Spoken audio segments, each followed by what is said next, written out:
Hi everyone, welcome back to Sandeshamayam. ఈ వీడియోలో మనము strawberry jam with chia seeds ఎలా ప్రిపేర్ చేయాలో చూద్దాము. ఈ రెసిపీ అయితే చాలా ఈజీగా అయిపోతుంది. మనకి 10 మినిట్స్లో జామ్ రెడీ అయిపోతుంది.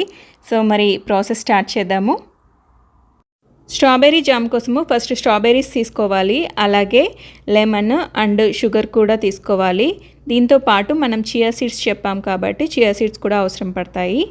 సో ఇప్పుడు ఫస్ట్ అయితే మనం స్ట్రాబెర్రీస్ని క్లీన్ చేసుకొని ఇలా అన్నీ కూడా చిన్న చిన్న పీసెస్గా కట్ చేసుకోవాలి. స్ట్రాబెర్రీస్ అన్నీ కూడా ఇలా పీసెస్గా కట్ చేసుకున్న తర్వాత ఒక ప్యాన్ తీసుకొని ప్యాన్లో వేసుకోవాలి. అలాగే 3/4 cup sugar and 1 table spoon lemon juice కూడా వేసుకోవాలి. ఈ 3 యాడ్ చేసిన తర్వాత స్టవ్ ఆన్ చేసుకొని ఫ్లేమ్ని లో టు మీడియంకి సెట్ చేసుకొని ఈ షుగర్ అంతా కూడా కరిగేలాగా మిక్స్ చేసుకోవాలి. 1 to 2 మినిట్స్ తర్వాత షుగర్ అంతా కూడా ఇలా మెల్ట్ అయిపోతుంది అండ్ స్ట్రాబెర్రీస్ కూడా సాఫ్ట్ అవ్వడం స్టార్ట్ అవుతుందన్నమాట. ఇలా మనం ఒక 5 మినిట్స్ కుక్ చేసుకున్నామంటే స్ట్రాబెర్రీస్ అన్నీ కూడా సాఫ్ట్ అవుతాయి. ఆ టైంలో మనం మ్యాష్ చేసుకోవాలి. ఇప్పుడు స్ట్రాబెర్రీస్ అన్నీ కూడా మంచిగా కుక్ అయ్యి సాఫ్ట్గా తయారయ్యాయి. ఇప్పుడు పొటాటో మ్యాషర్ని తీసుకొని వీటన్నిటిని కూడా మ్యాష్ చేసుకోవాలి.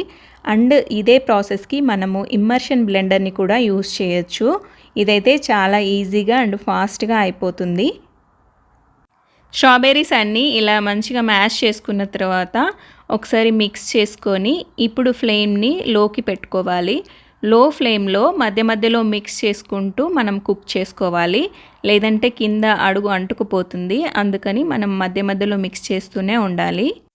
ఇప్పుడు జామ్ దగ్గర పడింది కదా, ఇది రెడీ అయిందా లేదా అని తెలుసుకోవడానికి కొంచెం జామ్ తీసుకొని ఒక ప్లేట్లో వేసుకోవాలి. అది ఇలా స్టిక్కీగా జెల్లీలాగా ఉంటుంది అండ్ మీరు 2 ఫింగర్స్ మధ్యన పెట్టుకొని చూసినట్టయితే మీకు స్టిక్కీగా తగులుతుందన్నమాట. అప్పుడు మనకి జామ్ రెడీ అయిపోయినట్టు. అండ్ ఈ టైంలో మనము ఇందులోకి చియా సీడ్స్ యాడ్ చేసుకొని ఒకసారి మిక్స్ చేసుకోవాలి. ఈ చియా సీడ్స్ అన్నీ కూడా ఈవెన్గా మిక్స్ అయిన తర్వాత స్టవ్ ఆఫ్ చేసుకొని పక్కన పెట్టేసుకోవాలి. జామ్ అనేది కూల్ అయ్యేలోపు మనము జామ్ని స్టోర్ చేసుకోవడానికి యూజ్ చేసే జార్ని స్టెరిలైజ్ చేసుకోవాలి. దీనివల్ల మనకి జామ్ అనేది ఎక్కువ రోజులు నిలువ ఉంటుంది. సో ఇప్పుడు జార్ని స్టెరిలైజ్ చేసుకోవడానికి హాట్ వాటర్లో ఒక 2 మినిట్స్ ఉంచితే సరిపోతుంది. జామ్ రూమ్ టెంపరేచర్కి వచ్చిన తర్వాత ఈ జార్లో వేసుకొని మనము ఫ్రిడ్జ్లో పెట్టుకున్నట్టయితే 2 మంత్స్ వరకు కూడా చాలా ఫ్రెష్గా ఉంటుంది. అండ్ మనం ప్రిపేర్ చేసేటప్పుడు చియా సీడ్స్ కూడా వేసాం కాబట్టి ప్రోటీన్స్, ఫైబర్స్ యాడ్ అవ్వడమే కాకుండా జామ్కి మంచి థిక్నెస్ కూడా యాడ్ అవుతుందన్నమాట వాటి వల్ల. సో ఇక్కడ చూస్తున్నారు కదా, జామ్ అనేది చాలా యమ్మీగా కనిపిస్తుంది. లెస్ ఇంగ్రీడియంట్స్తో మనకి 10 మినిట్స్లో జామ్ రెడీ అయిపోతుంది. ఈ జామ్ ప్రిపేర్ చేయడం అయితే చాలా ఈజీ కదా. మనం ఇంట్లోనే ఇలా ప్రిపేర్ చేసుకున్నట్టయితే బయట కొనాల్సిన అవసరం అస్సలు ఉండదు. అండ్ ఈ జామ్ని అయితే మీకు నచ్చినట్టుగా సర్వ్ చేసుకోవచ్చు. మీరు బ్రెడ్తో కానీ లేదంటే టోస్ట్తో కానీ అండ్ టాపింగ్లా మీకు ఎలా కావాలనుకుంటే అలా సర్వ్ చేసుకోవచ్చు.